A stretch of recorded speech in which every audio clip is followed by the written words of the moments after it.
Mhm. We're live. Hi, Iliana. Welcome to Venture with Grace. Hi, Grace. So good to see you. Thank you for having me. Okay, yeah, totally. Okay, so when I met you, I did not notice that you are the youngest MD at Accenture in the history of their company history. And we're a 700,000 plus person organization. So, That's crazy. Okay, tell us more about like how do you get here? I know that you worked in Deloitte before, and then you were leading the blockchain center. And like, why don't we talk about what were some core lessons that you've learned early on in your career that kind of took you to where you are now? absolutely. Would it be helpful if I gave your viewers a bit of a sense of how I spend my days today? And then we can go Exactly. on The all day the in the together? day in your life. Yes. Let's do it. Great. So I actually don't have a day in the life because Mhm. my days are so different depending on what's on the agenda. I wear a few hats. I spend my days at Accenture, where I'm the managing director and the head of all of our North America innovation centers. And Mhm. so there's quite a few of those. And as you can imagine, that keeps me very busy. And then in a personal capacity, I'm also involved in the investment world as an angel investor, in the VC world as an investor in Allocator One. I sit on a couple of boards of directors, including one of the biggest hospitals in Canada, widely Mhm. considered one of the top 25 hospitals globally, Sunnybrook. I'm a chartered accountant by training, and I sit on the board of directors of CPA Ontario. And Mhm. so my favorite thing to do is to essentially float between the corporate world, the startup world, the entrepreneurial funding ecosystem landscape, and Mhm. always thinking about humans and how are we dealing with all of the chaos that's happening right now. So that's Mhm. my world today as it stands. Does that make sense? Yeah, totally. Okay, so I wonder, since we talked about like briefly about Allocator One, like, how did you, I guess, like come into the world of being LP and then investing in funds slash accelerators and what's a day to day like at Accenture since that's I guess like one of your core responsibilities. Mm-hmm. So, my day to day at Accenture essentially involves working with a lot of our senior most clients. Mhm. So, our primary clients are the Fortune 500 organizations. And I don't Mhm. have the exact stats, but approximately 90% of the Fortune 500 is a client or has been a client of Accenture's in some Mhm. way, shape, or form. And we do everything from strategy consulting all the way to technology, where we roll up our sleeves and we actually build the things that we've incorporated into the strategy. And so our teams are involved at the cutting edge, whether it's working on the Gen AI topic through our Gen AI studios, which of course is top of mind for every single executive that it's Mhm. figuring out where am I using AI in the business and what's all the stuff I'm hearing about agentic AI and how does this fit in? Our teams come in to do the entire spectrum from educating clients, inspiring clients, doing the business cases for all of the ideas that we've generated, all the way through to building the pilots Mhm. with a plan of how are you going to get this pilot to scale and how do you onboard the rest of the stakeholders required in your organization and how do you run these innovation engines because so many of these corporations are figuring out how do they invest smartly in Mhm. innovation so that they actually get a return on that invested capital. And so we become their partners throughout the entirety of this journey because Accenture is massive. We have 700,000 people around the world with all these different niche experience areas, including, of course, our venture team that invests in startups that we think are going to be really relevant to some of our corporate client needs in the future as we go forward. So that's my Accenture day to day. And then I started investing just in startups as a result of my background being in this tech ecosystem, either as an angel or as an LP in funds. And so you had asked about Allocator One. That's one of the fund of funds that I've joined, and I really really love what they're doing because essentially what they're doing is they're writing checks into the most promising first and second time fund managers around the world. Mhm. So they've built this ecosystem and funnel where fund managers who are raising will apply on their Mhm. website, on their portal, and then the team at Allocator One does all the due diligence and they take the funds that they think are the highest potential Mhm. in the future and they get an investment check anywhere from $1 to $3 million, and they get put into a community cohort of other emerging GPs, and they get given access to a platform that the team at Allocator One has built that makes it easier to actually launch a fund in the first place. Mm-hmm. So from my perspective as an LP, I get pitch decks all day, every day from people that are launching funds. There's only so much time in the day to actually do the due diligence. And so my approach is now, okay, you're a new fund manager, fabulous. Go talk to the team at Allocator One. They do the due diligence. And then if you've passed that threshold, then I'd be more than happy to also take a closer look at what they're doing. So that's the Allocator One side of things. Very cool. So I wonder what consists into their diligence process. I mean, of course, like there's like, in the startup land, there's like the team, the market. And I guess like, since like you receive so many pitch decks as an LP, like how do you think about filtering people? Obviously Allocator One does a good job, but I guess like what are some, let's say, the core 3 criteria that you guys are screening for? Mm-hmm. So the team at Allocator One has pretty much perfected this art. In the last, call it 12 or so months, they've reviewed almost 800 applications from GPs around the world. That's a massive volume of GPs. That represents about 75% of every new fund that is being created, period. After a while, you can imagine that patterns start to emerge, and you can look at an application in a pitch deck and say, is this unique? Or is this like the 39 other decks that we've seen in the last couple of weeks related to investing in a particular domain? And so the team at Allocator One is really looking for uniqueness and alpha. If they invest in that particular fund, what is the unique unfair advantage that that fund manager has? And so really they're looking for experts. They're looking for people who understand the domain that they're investing in, and they're launching smaller, more niche and nimble funds. The team at Allocator One is usually not backing the generalist fund managers that today are investing in AI, tomorrow they're investing in clean tech, the next day they're investing in oceans, because a big part of their thesis is experts who have built businesses in a domain, scaled businesses in a domain, exited, and now have a particular thesis and a network are probably going to outperform the giant all-purpose funds that are out there. And so that's a lot about the core investment thesis of the underlying GPs. But then the team at Allocator One has, call it 75 other criteria. And I won't be able to do them justice by listing all of them. I think you're going to have Michael on in the next couple of weeks anyways. He's one of the founders, and he can tell you about that in more detail. But they're looking at the track record of the GP. So what have they invested in personally? It may be their first or second fund, but this shouldn't be the first time that they're investing capital either as an angel or through their experience in a CVC, working at a family office, etc. So it's looking at the investment track record. It's interviews with other collaborators that they've worked with in the past.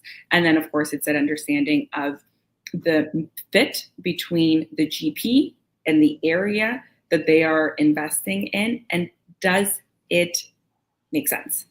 Would it be helpful if I gave you an example, maybe? Yeah, totally.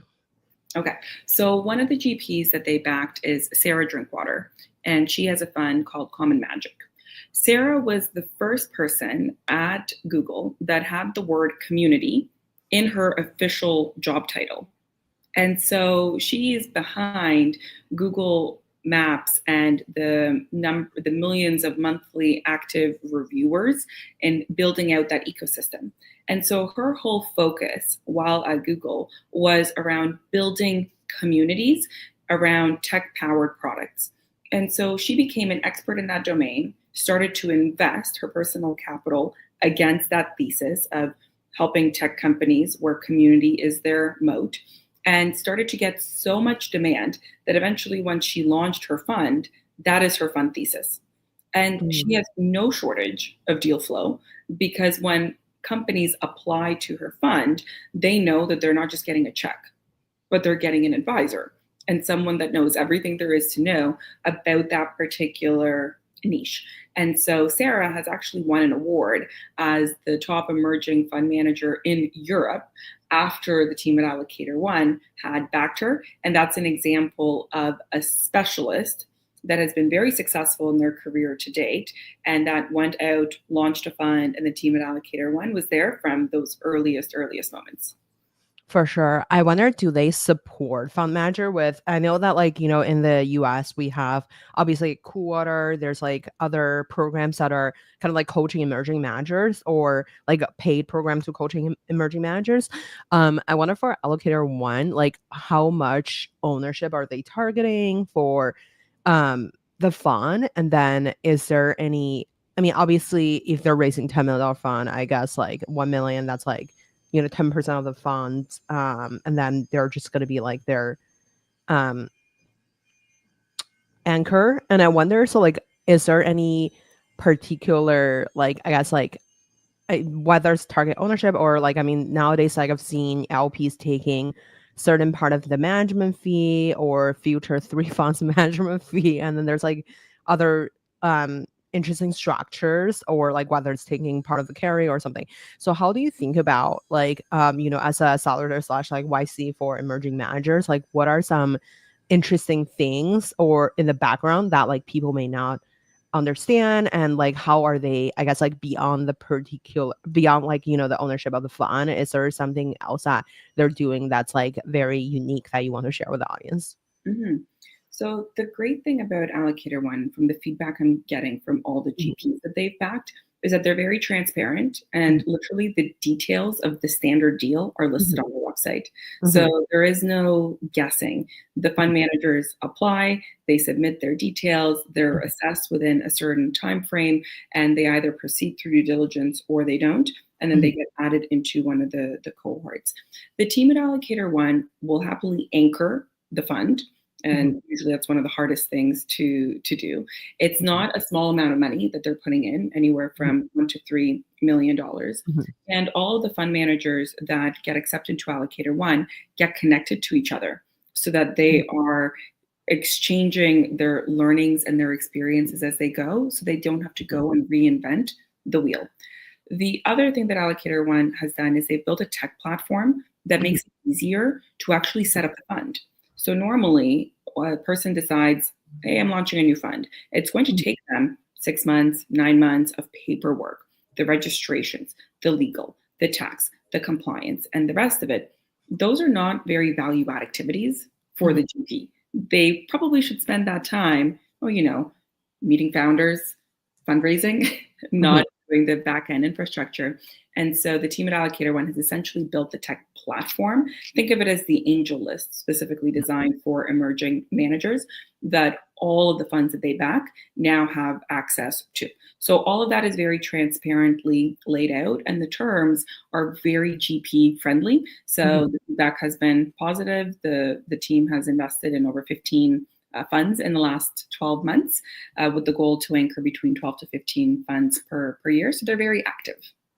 Mm, totally. Okay, so I wonder, do they have like a deployment cycle? So like for example, for the 12 to 15 pounds, like do they, I guess like do they have like, let's say in within three, like you mentioned this is like every year they invest in 12 to 15 pounds. Mhm. So that means like every month that they're deploying. And I wonder like how do you think about, I guess like as a fund perspective for like, for emerging manager fund, let's say um every year you deploy this amount of funds into like 12 to 15 companies, especially as early stage. A lot of people are doing like, let's call it like 30, 40 companies in the entire fund. And then like in the first 2 or 3 years you finish that, deploy the entire fund, and then after 3 years you are managing the fund. And then for the fund world, like what is the equivalent, and how do you think about like portfolio construction? And I guess you can't really double down the fund, or maybe you just save for the to invest in their second fund, or how do you think about portfolio construction as LPs? Mhm. So think of Allocator One as a fund of funds. And so they're not investing Mhm, in the underlying portfolio companies, they're mhm. investing in the actual Right. GPs Yeah, themselves. yeah, And so they have two cohorts that they're yeah. running every Mhm, year. the winter cohort and the summer cohort. Their summer cohort applications are currently open. And when the funds apply, if they have a target closing date that's coming up fairly quickly, the team at Allocator One is very GP friendly, and they will look at the applications as they're coming in on a rolling basis. And they have a lot of flexibility to make an investment decision, even if it's not specifically aligned to a specific cycle. And so that gives the GP a lot of flexibility. How the GP thinks about their portfolio construction in terms of the startups that they're investing in, that's entirely up to them. That's not an area that the Allocator One team would have any inputs on. Got it. What about like, so I guess like, how do you decide like which fund you go for like 1 million, which fund you go for 3 million? Because that's like, though you think about like, it's 1 million or 3 million, but like in the end of the day, it's like still a really big number. It's like, are you closing 10% of your fund or like 30% of your fund? In most like GPs, like I guess like the fund one target is like 10 million or something. So I think that's still like a really big gap. Like how do you, I guess like decide how much to put into like a particular fund? It's fund dependent, but the minimum threshold is at least 1 million so that it ends up being a helpful contribution and allows the Allocator One team to be an anchor. The average fund size is about $15 million. That's what the statistics are showing from the applications that they have received. And so it depends on how much is available in the closing round. We often have come in at a fairly early stage. I mean, Nicola Sinclair runs a fund called Twin Track Ventures. And when the Allocator One team invested in her, she was so early. And now she runs a dual use fund, so defense and civil use cases. And her recent fund has just been closed out by top tier, call it 3 or 4 letter acronym agency globally. And it's just the validation that she's absolutely on the right track, and she wouldn't have necessarily had that momentum if the team at Allocator One wasn't one of her early backers. I wonder, so when you're thinking about like your day-to-day at Accenture, like how do you think about like what are the executives are looking for to like in terms of AI? Because I feel like this is such a different topic versus a fun. And then so you mentioned about like, you would since you like Angel Invest in, I guess Angel Invest, I don't know if Angel Invest apply into like being an LP, but like you were the LP of Allocator One, and then like how are you investing out of Accenture's behalf later on, or like is this more towards like a personal learning as well as like personal wealth building exercise? So they're two very separate things. I have my corporate role at Accenture, and that's where we work with the Fortune 500 clients. A lot of my work happens in that domain. Accenture has a venture team, and they will go out and they will say, we're paying attention to robotics. Let's go make an investment in Sanctuary AI. Or we know a lot of our clients have marketing teams that they're trying to figure out how they optimize and scale their impact. So one of the portfolio companies that Accenture Ventures has invested in is called Writer.ai.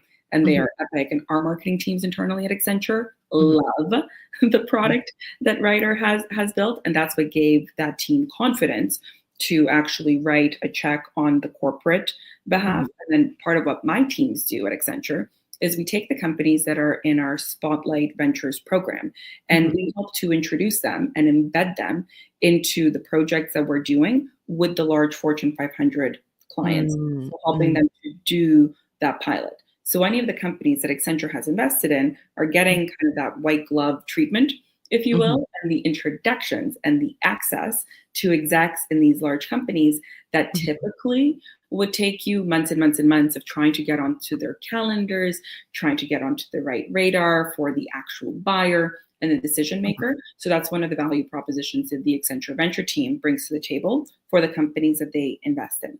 Now, my involvement with Allocator One is completely separate. That's something I'm doing in a personal investor capacity. I'm backing a couple of different funds. And so they're two different sides of my life. Very cool. Okay, so I wonder for the Accenture part, so like since you mentioned about like you would pair up like the top startup that Accenture has backed to, Fortune 500 companies. Mhm. Since you chatted with a lot of like Fortune 500 executives, like how do we think about, what are some like core things that like they're looking for in terms of applicating AI into their businesses? Mhm. Absolutely. So a lot of the emphasis in the past couple of, I Mhm, guess, 18 months since this all started to become a thing, there has been a lot of experimentation, a lot of early stage pilots, mhm, and some organizations may be running 30 or 50 or 60 pilots mhm, simultaneously. And they're tackling a specific function of mhm, their business and figuring out, okay, if you throw AI here, does this make sense? Does this work? mhm, What we're trying to encourage our clients to do is to take a couple of steps back and say it's not about the quantity of mhm, pilots that you can rush and do, but how do you fundamentally reimagine your business from a mhm, blank sheet of paper so mhm, that it is set up for an AI native type of world so that you're not just tinkering on the mhm, edges. But it's hard to reimagine a business because you mhm, have your existing departments and your mhm, leadership teams and your structures and the rest. And so you need to have vision at the CEO level, at the board of directors level, mhm, and the willingness to make some actual decisions about how you see your business evolving. And mhm, so reimagination is definitely on the agenda. I'll give you an example mhm, of a hospitality organization mhm, that is thinking about the future of their business, and because they know that there's so much digitization that they need to do to catch up, mhm, they're like, well, we could digitize this little piece and digitize that little piece and digitize that piece, or we could turn a blank sheet of paper and think about our business from the ground up, even mhm, though they're not a startup, and consider where do you build AI agents and how do you build AI processes at the core as opposed to as a bolt-on. So mhm, that's, I think, the biggest shift that we're seeing in corporations where they're recognizing, oh wait, we need a digital core, we need a digital roadmap. The way mhm, that we build software, the way that we build IT systems is changing mhm, drastically. So the playbooks from a couple of years ago, they don't mhm. really apply today. Mm. I have a question on this. So, for example, let's say if you're a traditional business, like how are they thinking about AI? So, for example, let's say I'm Coca-Cola or I'm McDonald's. Like, how do you think about incorporating AI into your day-to-day business? The like I guess like one of the angle I could think of is like probably marketing, or like leveraging it to like improve like employee efficiency, but like I'm sure you have like a lot more observations. Like maybe if we could like define different category of Mhm, things to like go down to like chat about like what are some core things that you feel like people are doing these days mhm. to like help them improve efficiency. Absolutely. So the number of use cases is absolutely unlimited. So Mhm, picture the number of functions that exist in a business, and that gives you the baseline for the number of use cases that's possible. Marketing is a great example. If you think about what a company like Writer.ai does, mhm, they are there to be the best friend for our marketing department for the ability to do your copy editing for various marketing campaigns, to be mhm, able to launch the marketing campaigns, to mhm, assess the marketing campaigns and be able to refine. mhm, And they're able to augment what a mhm, marketing team would be able to do. And we know that these organizations have been short staffed and crunched, resource constrained for mhm, many years. And so mhm, they're able to use these tools to essentially give them mhm, wings and give mhm, them superpowers. Another area where we're seeing a lot of interest is the customer experience mhm, side of things. I have been spending a lot of time in this area of agentic AI and, in particular, the arena of digital humans. And so the mhm, idea that you, as a consumer, in the future are very likely to interact with a human looking AI powered agent that is able to answer your queries in multiple languages mhm, on demand 24/7, and these agents are trained mhm, on the data sets and the ways of operating of the core business, so they're always on task and they're always on brand. mhm, For a consumer that's ever been on a phone call with a call center, and it's, hey, so sorry, we're experiencing higher than normal call volumes.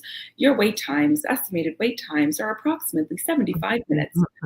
No consumer wants to be on the receiving end of that message. And so the ability to have virtual AI agents, sometimes in human form, sometimes not, being able to tackle that is a tremendous value add, especially when you add the multilingual support and the desire for personalization. So those are a couple of the areas where I think we're seeing a ton of interest. I wonder, so like for the AI agent that are, I guess, like as you mentioned, like it's a digital twin. I know that you did like a lot of presentations on like having digital twins since like the Web3 era to nowadays AI. So I guess like it's assuming it's like kind of like a ChatGPT like experience for the audience to kind of like ask a question, and the digital twin or like the digital AI identity could just like answer on your behalf.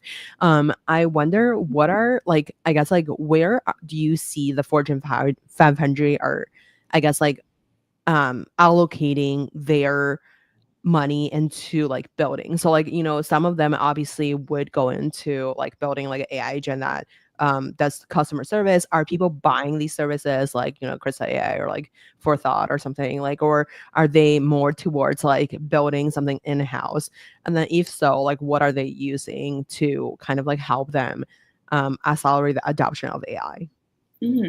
So large corporations are very much so interested in the idea of agents and the customer support function. In fact, Accenture puts out an annual report called our Tech Vision report. This year, it just came out in January. It's the 25th year that the company has been putting out this report, and they're usually pretty accurate. I mean, if I could rewind the clock back to 2014, one of the predictions was every company is going to become a digital company. In 2014, that was a bold statement.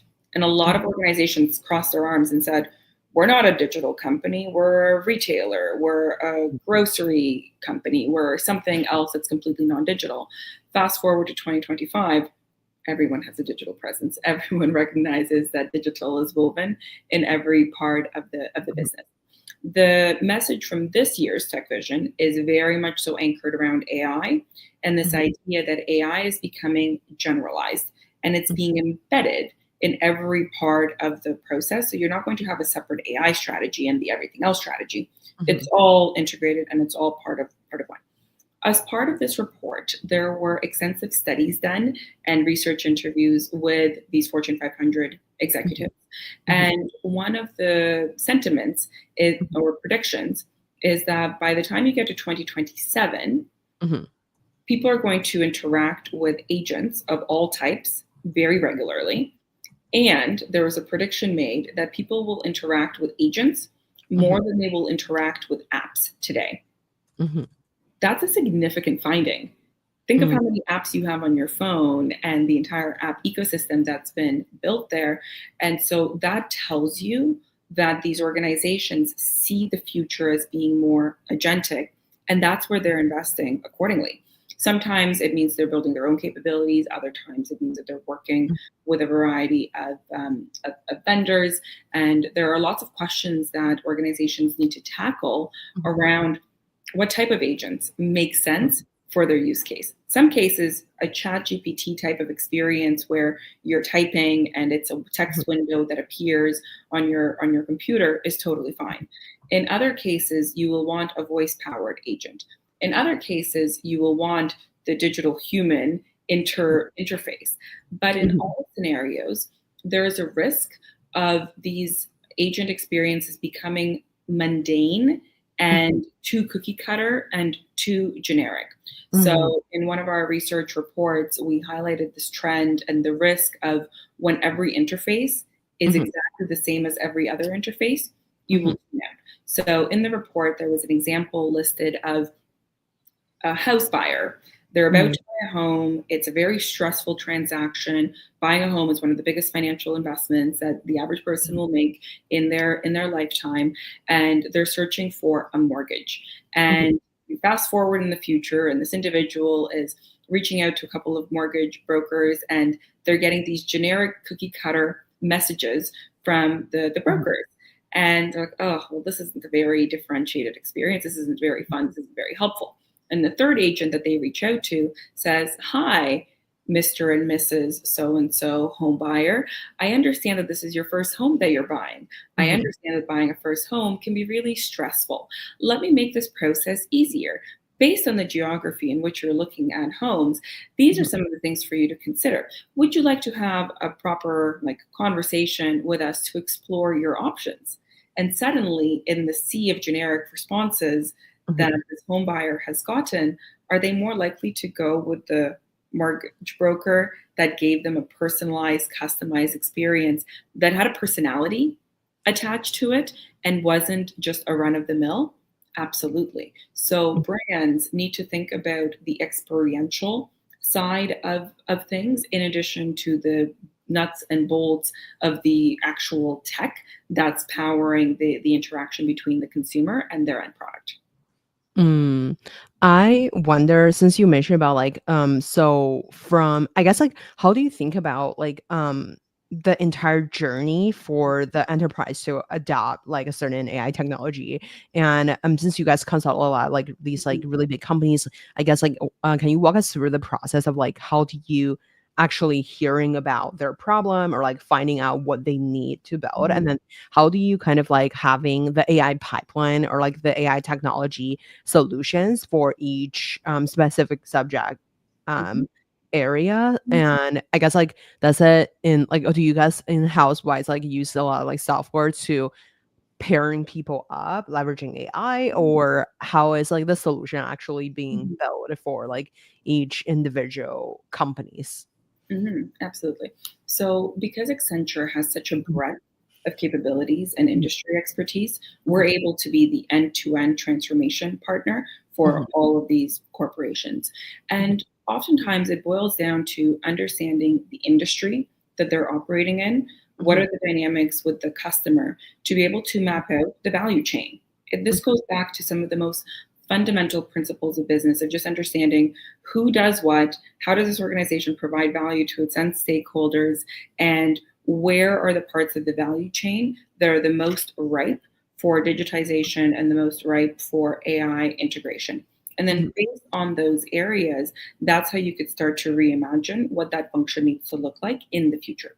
mhm, One of the investments that Accenture recently made through our Project Spotlight venture portfolio is a company called Work Helix, and they help companies answer those very specific questions that you mhm, said of where are the biggest value pools, where should I be embedding AI, and where am I likely to generate the most value from mhm, pursuing this. And so, tech powered platform to help us run through that assessment with our mhm, clients. And all of this is part of our acquisition and the work that we're doing in the Learn Vantage space. So mhm, that's the initial kind of strategy side of things. Then, mhm, when it comes to the actual building of these AI solutions, we have our own AI refinery platform stack. We work with all of the different tech vendors out there. We've been building AI agent solutions that are, think of them as almost off the shelf solutions, if you will, that client organizations can deploy within their entity so that they don't have to start building entirely from the ground up. But we at Accenture have been building the assets and accelerators to streamline that journey because we're not doing this for just one client. We're mhm. doing this for dozens of clients at any point in time. And so we're able to benefit from those efficiencies of scale, and we're able to bring those efficiencies to our clients to be able to use those assets. Mm. I wonder from like the AI acquisition side and like how are like I get how is like Accenture kind of like structure the team to actually compile a list of company that could be useful, because in our audience obviously there's a lot of emerging managers or Mhm, VCs, but there's also a lot of founders that they're building an AI. At what stage does like a Fortune 500 will feel comfortable to like adopt a mhm, technology? Because let's think about, let's say like McDonald, and then like I don't think they would want to use like a seed stage startup that have like zero employee, or like just like two co-founder in a garage type mhm. of things. So I guess like at what stage do you feel like you envision the Fortune 500 would be comfortable to like getting into getting involved with a startup. Also, from like the design partnership to like eventually landing as a paid client, I guess like from your observation, what was like that kind of journey would be looking like for enterprise to adopt like a certain type of technology, especially in the startup land? Mm-hmm. Enterprise sales is hard. Mhm, It's always been hard. I don't imagine it's going to become easy anytime soon. mhm, I mean, it's part of the reason why Accenture has the project spotlight mhm, for our venture companies, because those who are already in that portfolio, they're getting that specialty treatment to broker the conversations into the right enterprises. Otherwise, you end up with a little bit of the mouse and the elephant. That's the mhm, analogy that's often used, where mhm, startups are trying to figure out, okay, how do you enter into one of these larger corporations? And oftentimes it boils down to relationships. It boils down to a startup's understanding of mhm, the actual business problems that exist mhm, in that corporation, and the startup's ability to navigate the org structure to figure out who's the right buyer, who's the right decision maker. But mhm, oftentimes for very, very early stage startups, it's hard to get onto the radar and to be taken seriously. I mean, I mentor at the Creative Destruction Lab, one of the incubators that spun out from University of Toronto and now has a global footprint. And so the startups that get selected through that incubator, mhm, they share what it is that they're working on with the mentors, and mhm, oftentimes the mentors will use our personal networks mhm. to suggest introductions to various contacts that we have in a domain to say, hey, is this a real problem that needs solving? Let's validate it. Let's go from there. Mm, totally. I wonder, so like how long does like each sales cycle, not sales cycle, but like I guess like implementation cycle kind of look like? Is that gonna take, let's say, like 5 weeks to 5 months to 5 years? Like, how do you think about the timing wise on these like technology implementation? What I can think of like as an example would be like recently I've been looking at the voice security companies. A lot of them are selling to banks. Let's call it like Bank of Canada. So like how do you think about, let's say, I feel like those like if you're selling to a big organization, so like do you go for like a each branch to go about it, or like do you go for, let's say, the innovation department? Like for example, if someone is trying to sell something to Accenture and maybe they just go to you, but how do you think about like should you tackle like a subsector of that branch, or like should you reach out, try to send like a email, or like I guess like getting warm intro to like the CISO, or like a person who is in like a more general in charge of like a specific subject expertise, like, and then I guess like what is the go to market motion, as you mentioned about like there's like the incubation that you guys are working on, and then like you work with like early stage startup in University of Toronto, but what about like the, I guess like the traditional company end? So like if they're not out of school, they're out of incubator, or they couldn't really find mentors, or like how do they find mentors as like adult in like a specific industry? Mhm. So, selling into enterprises takes time. Mhm, And the best way is to figure out who in that corporation has mhm, the biggest problem that mhm, the startup business is mhm, currently tackling. And that is the person that you're trying to get a hold of. A mhm, lot of organizations will publish their org charts. mhm, LinkedIn is a really great tool to be able to do mhm, that market customer research. And then it's the outreach. And follow the path of least resistance is sometimes advice that I give to mhm, enterprise startups. And hopefully, if someone listening to this is launching an enterprise company, they mhm, know a thing or two about the domain that they're disrupting. mhm, So you'd be surprised by the number of people that I've come across, and they're trying to get me to introduce them to someone in a mhm, supply chain department. And when I dig in, I'm like, okay, so tell me about this company. Tell me about the origins. The founders know nothing about supply chain and nothing about supply chain in that particular organization. I'm like, why are you even launching this company in the first place? mhm, What problem is it that you're solving? And no executive is going to give you hours of their day if you're not actually solving a problem to begin with. So those are just some words of caution to the Mhm. startups that are potentially listening to this. And then as you're building your advisory team or your board of directors, make Mhm. sure that you have people on that board that have relationships Mhm. in whichever types of client organizations you're ultimately trying to sell to, because that's the role of your board of advisors and your board of directors, to be able to open up the doors so that you're not just sending cold emails. Mm. I love that. I feel like finding out the right person or like doing your own research is like very important as a startup. And let's talk about like since like I feel like you are on the board of like various different organizations and since like we briefly talk about like you're the youngest MD at Accenture, how do you think about like from the career growth perspective, Mhm. like how do you kind of accelerate the speed of like how fast you go, and then who is on your personal board of advisors when it comes to like career development? Mhm. So I sit on a couple of boards, as I mentioned, at Sunnybrook Hospital and also CPA Ontario. Both of those are very large, established organizations with a Mhm, lot of governance and rules. And mhm, they're governance boards. I'm not involved in the day-to-day mhm, operations of the organizations. We leave that to the management team. mhm, But it's been an incredible learning experience for me personally as I think mhm, about my continued career progression. mhm, And then also, it's been so valuable for mhm, me to feel like I'm contributing my skills that I mhm, hone in my role at Accenture and some of my other mhm, capacities, to be able to bring that insight to the actual organization. And words of advice I would give to anyone who sits on a board of directors, mhm, or to the CEO of a company that's looking at extending their board of directors, is find the board members who have a lot of value to bring to the table and that are going to challenge you to think mhm, differently, because at the end of the day, that is what the objective of the board of directors is.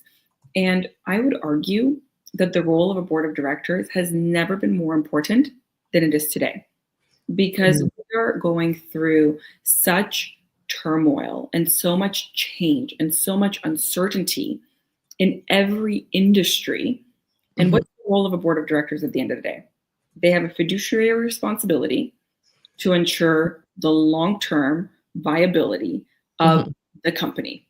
Period. mhm, That's that's what it boils down to. And so it's important that your board be a well-functioning mhm, group of people that is taking inputs from all of these different sources and is able to make the brave decisions mhm, around how to steer an organization forward. So that's how I look at corporate boards. Now, when mhm, it comes to a personal board of advisors or a personal board of directors, there's a really great book that Reid Hoffman had actually put out years ago, and mhm, it's called The Startup of You. mhm, Great read, highly, highly recommend. And mhm, I've used a lot of those principles over the course of my career to mhm, surround myself with mentors and advisors. And my personal advisory board is a blend of mhm, people who are functional experts in certain domains that I want to learn from, mhm, and also people who've built lives mhm, that I admire mhm, and who spend their time in ways where I say, you know what, I really like that. I have a mhm, lot to learn from you in that capacity. And mhm, who those mentors are will change as your career progresses, as there are certain parts that you want to lean into more. So one of my mentors is a world-renowned public speaker and an author. Great. And he's a mentor that I learn a lot from as I mhm, lean into doing more speaking, and I'm working on my first book, and I've just launched a Substack and the rest. I have other mentors who've built incredible careers in the corporate world and are sitting on a bunch of boards after their executive roles. And then I mhm, have mentors who are peers of mine, and mhm. they're running successful companies, and we're all able to learn from each other. Love that. I wonder, so like since maybe we could start going back to like the public board that you mentioned about like, it's helping the company to like maximize whether it's like productivity or like profit. And then like I wonder, how do you think about like, how do you, I guess, like working with these like really large organizations public board, like I'm sure there's like various different board of advisors, like I guess like since you were very young when you achieved like a lot of these like accomplishments, like how do you think about accelerating your own growth, and like how do you position yourself to be on the board of like various different like top organizations?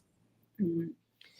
So let me think about how to tackle this question.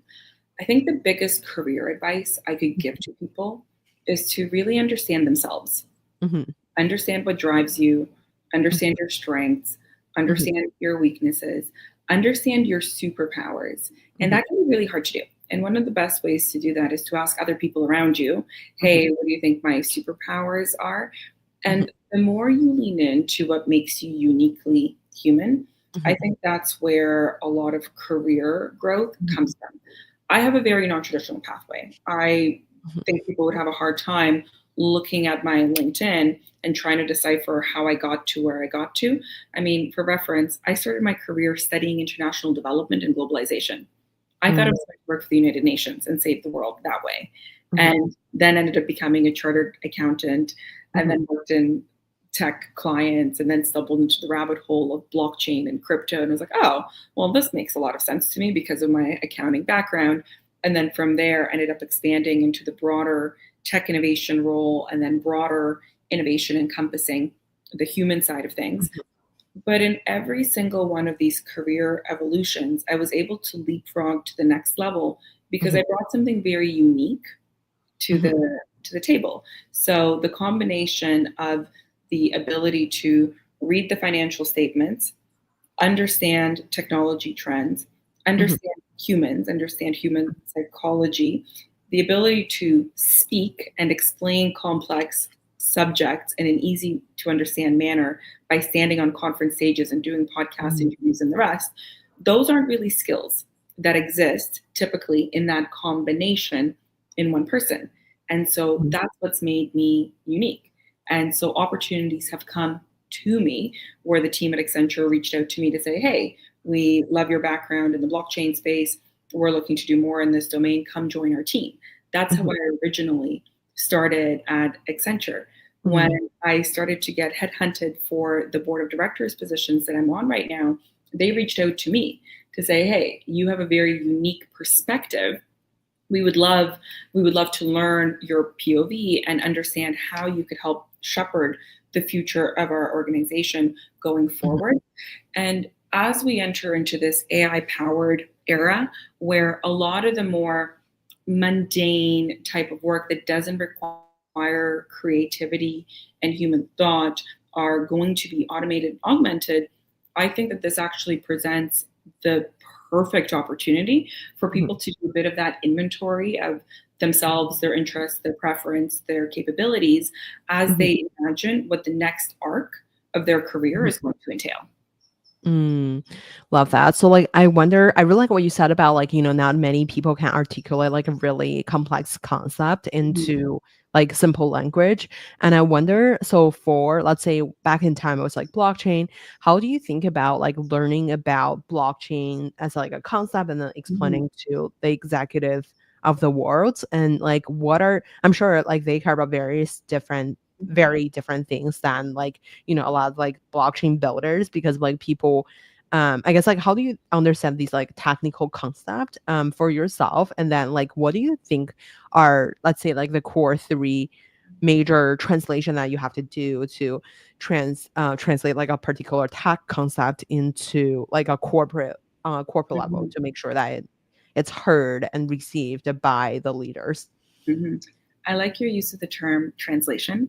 Mhm. Funny enough, I recently launched a Substack, and the title of my Substack is Translations. Oh, love that. Yeah, Yeah. because that's what I do. And Mhm. fundamentally, whenever I begin a pitch to anyone, I always ask Mhm. myself the question of who's the person I'm meeting with? Mm. Why did I get out of bed that morning? Mhm. What is keeping them up at night as it pertains to their business?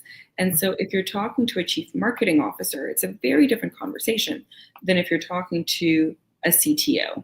Mm. And that's what I think a lot of times the techiest builders Mhm. forget, that each audience member that you engage with has their Mhm. own agenda of what matters to them. And so your pitch needs to evolve. I do a lot of public speaking, and people have said, oh, look, it must be easy. You must just take your presentation Mhm. that you do and just repeat it all over again. I'm like, no, no, Mhm. no, no. I have actually never once delivered a presentation that's exactly the same Mhm. as a previous one, ever. Mhm. And I have Mhm. been on all sorts of stages, large conferences, Mhm. small conferences, small closed room, private forums with clients, and your presentation always changes Mhm. because you need to be able to address the burning priorities of the person that you are trying to convince Mhm. to use your product or to Mhm. use your service. And Mhm. so oftentimes I find that the builders, whether it be in the blockchain space or in the AI space, they're really good at, the specific widget and Mhm. what they're building, but it often takes a lot of prompting to get them to answer the question of why are you building it? Who is this useful for? Mhm. Why should they care Mhm. about this? And then explaining. I'm pretty sure most of my coaching conversations that I have with the startups that I mentor, the Mhm. first couple of hours are just me asking a bajillion questions to try to get at that core of this so Mhm. what and why should someone care about this? Mhm. Because the best tech is usually not what ends up becoming the most successful product because technology for the most part doesn't sell itself. As a business, as Mhm. a startup, you have to solve a problem for the person that's ultimately going to open up their checkbook and write Mhm. you a check, whether it's a consumer that you're selling to or whether it's a corporation that you're selling to. And so Mhm. I often advise startups that have very heavy technical founding Mhm. teams to make sure that they're rounding out their teams with the person that can actually explain what they do to Mhm. various audiences, unless, of course, you're selling a developer tool and you're selling it to a developer and you Mhm. speak that same language. If you're not, then you need to have the translators that are part of your ecosystem. Mm, totally. I guess like for translation part, like as you mentioned, like the CMO maybe care about something different than the CTO, than the CEO. And how do you think about like as a founder, how do you do the context switching to like different people? And assuming a lot of like the founders that are listening are already chatting with various different organizations, like how do you prioritize your time and energy into like both building the product and sales, like because I feel like you would have come across like various different technologies as well as like the big organizations in the Fortune 500 realm. And like how do you think about as the quote unquote translator, like how do you spend your time on like understanding certain concept versus like the business um transformation. I guess how do you like spend your time and like processing the stuff? Mhm. So it's a really fine, delicate dance for the founders between the emphasis on building the product and the Mhm. emphasis on selling the product. Some of this boils down to what kind of a business are you in and how much funding you have. Mhm. So, if you're a startup that has the next 3 years worth of runway, sure, Mhm. maybe you have time to perfect your product a little bit more. Mhm. If you only have 6 months of runway, you just don't have the luxury of time and you have to get out and market. Also, if you're building a foundational technology, like you're a deep science, deep tech startup, then yeah, usually you're focusing on your product because that's the only thing that you have on offer. And if the thing doesn't work, you Mhm. have nothing to sell. So that's fine. Mhm. But a lot of companies aren't building deep tech, they're Mhm. not building deep science. And so in those instances, they're better off going and talking to their buyers Mhm. sooner rather than later so that Mhm. they're building something that makes sense. Mhm. There comes a moment in every company's life where yeah, they could spend an extra incremental amount of time on tinkering with the product, or they could use that time to actually go talk to consumers. Mhm. The moment of where that happens will vary. Like there's no one size fits all, but there's always that moment. And I've had many a startup that I've mentored where I was like, no, no, no, no. Like don't go build that extra widget. If you build Mhm. that extra widget, does it really make a huge difference from the perspective of your buyer, or is it more of a nice to have? If it's 95% built, just ship it already. Get the Mhm. feedback sooner in case you're accidentally going down a path that no one's going to buy your product for. Mm. Totally. I wonder, so like since you mentioned about like your Substack, if you want to give us like the sneak peek of like what will be in translation and like, would love to hear, what are some like, let's I guess like interesting stories or like tips that you will be sharing in the newsletter. hmm So, translations is really focused at the intersection of the domains that I play in: Hmm. technology, business, investing, Hmm. humans, and the personal development angle. Someone once referred to me as a blend between a tech executive and Brene Brown, the psychologist. Love I that. took that as one of the best compliments I've received, and I was like, "Yay, thank you." I know I'm not a traditional traditional exec, and I'm not a traditional corporate, but I mean, I just published a post titled "In Defense of the Robots," Mm, outlining that we have a lot of vacancies in many occupations that humans just don't want those jobs. They're mhm, dangerous jobs, they're dirty jobs. We have an aging demographic. And so there's an opportunity for robots to really lean in. And I highlighted, for instance, one of the humanoid robotics companies that I'm paying attention to that built a robot called Ria. And they're specifically designing Ria to help long term care homes and hospitals keep companionship for their patients because we just don't have enough doctors, we don't have enough nurses, and more are not going to be falling from the sky. So mhm, I'm outlining what I'm paying attention to, and mhm, then I'm also addressing the underlying anxiety that mhm, people are currently feeling when it comes to AI and robots and jobs and displacement, but I'm approaching it through the lens of, well, what's the actual question that we're trying to tackle?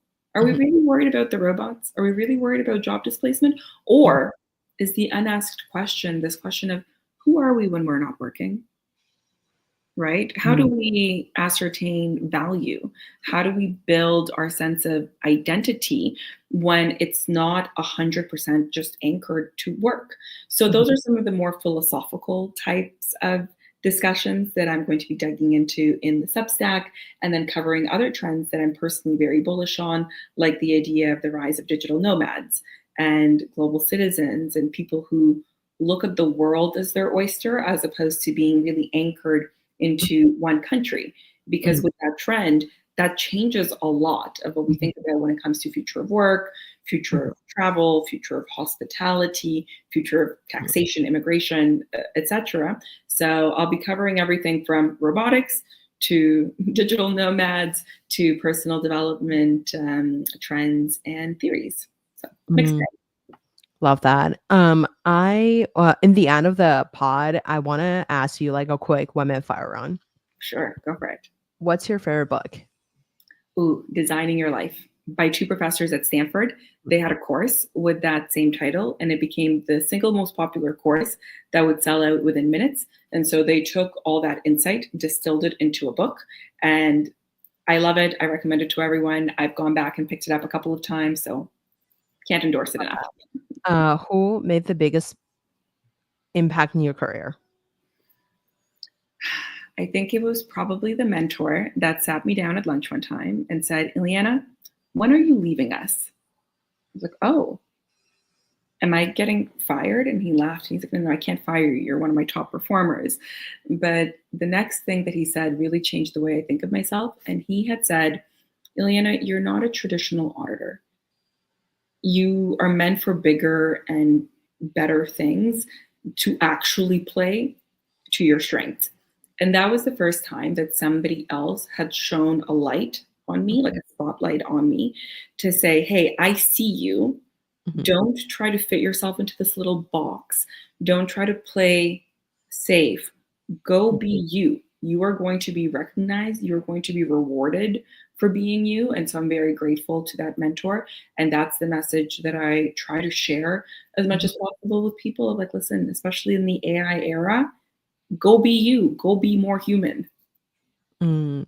Um, who would you invite to your dinner party? Who would I invite to my dinner party? You know, I would actually love to have Reid Hoffman Mhm, because he built a clone of himself.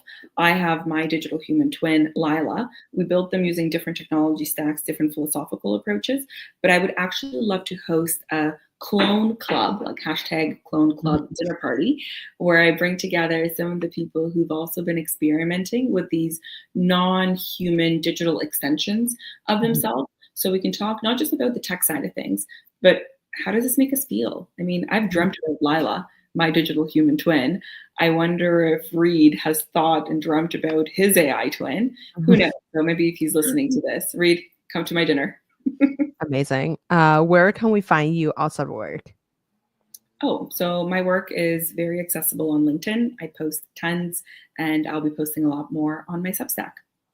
Amazing. Well, Iliana, thank you so much for coming to the show today. It was such an interesting conversation. You help us like brainstorm about, the Fortune 500 perspective, the LP perspective, as well as like, the lessons that you've learned in your career. It was such a interesting conversation. Thank you so much.